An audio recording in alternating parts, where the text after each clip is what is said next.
Con questo bollettino si cala il sipario sulla vicenda terapie intensive Covid. Non esistono più. Il Veneto di fronte a un'altra svolta cruciale nella guerra al virus. Al momento, infatti, e a meno di clamorosi aggravamenti, esistono solo pazienti ex-Covid che si sono negativizzati.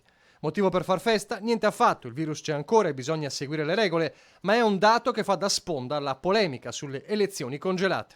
La domanda quindi che faccio pubblicamente è questa: quando si andrà a votare? Qualcuno ce lo vuol dire? Ma magari non sottosegretario o altre robe, ce lo dica magari direttamente il Presidente del Consiglio. La finestra inizia dal 20 di settembre e finisce il 15 di dicembre, ma non è ancora fissata la data delle elezioni. 2020, odissea nel voto e pazienza esaurita perché una decisione certa ancora non c'è, con lo spettro di andare ben oltre settembre. Sul piatto c'è il voto che alla Camera ha visto approvare l'emendamento di Forza Italia per fissare la prima data utile al 20-21 settembre e gli strali di Zaia non vanno soltanto in direzione della maggioranza di governo. Forza Italia ci ha tolto la finestra per andare a votare prima. Cioè, forse non si è ben percepito, la finestra del governo andava dal 6 settembre.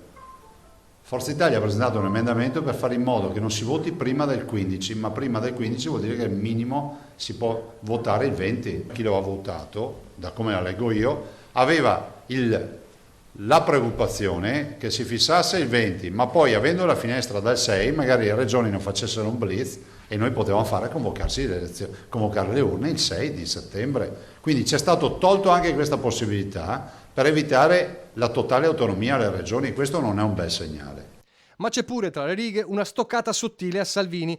La Lega si è astenuta dal voto, Zaia lo giudica una risposta al blitz di Forza Italia, ma sottolinea c'è un evidente distacco tra il livello amministrativo e quello politico. I segretari di partito giustamente non hanno la visione del Veneto che dice qua noi siamo pronti, andiamo a votare, situazione epidemiologica e tutto. I segretari guardano le 6 regioni che vanno a votare e dicono più tempo abbiamo in campagna piuttosto che in Puglia, magari più ce la giochiamo, e viceversa quelli che vorrebbero vincere in Veneto non vorrebbero più andare a votare. Tutto questo mentre l'economia grida ancora, come ad esempio il mondo del polo fieristico, oggetto di un vertice con il ministro Gualtieri.